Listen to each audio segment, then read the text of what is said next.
قرآن مجید میں یہ کہا جاتا ہے کہ قرآن مجید میں قادیان کا ذکر ہے، اور میں نے پڑھا بھی ہے، حضرت مسلم اور نے تفسیر صغیر میں ایک آیت سے میں یہ کہا ہے نظارہ. اسلام نے کہیں بھی یہ دعویٰ نہیں کیا کہ قرآن کریم میں قادیان کا ذکر ہے. آپ نے رویا میں دیکھا کہ قرآن کریم کے ایک طرف لفظ قادیان لکھا ہوا ہے، یہ کشفی نظارہ تھا، اور آپ نے کہا کہ یہ قادیان کا ذکر ہے. اس کو مولویوں نے اچھال کر ایک غلط الزام مسیح موعود علیہ السلام پہ لگانا شروع کیا. اس الزام کو آپ قبول کیوں کر رہے ہیں؟ یہ تو واقعہ کے خلاف بات ہے.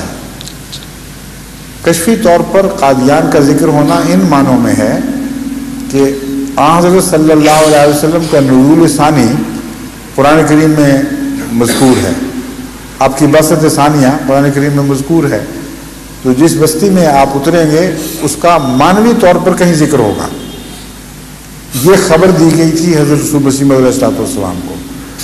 وہ کہاں ذکر ہے یہ وضاحت نہیں ہوئی. اہل علم احباب کے لیے کھلی دعوت ہے، وہ تلاش کریں اور بتائیں کہ کس آیت میں سے استنباط ہوتا ہے. مگر یہ کہنا کہ قادیان کا نام کہیں لکھا ہوئی تو واضح طور پر خلاف واقعہ. حضرت مسیح علیہ السلام ایسی بات کر کیسے سکتے تھے؟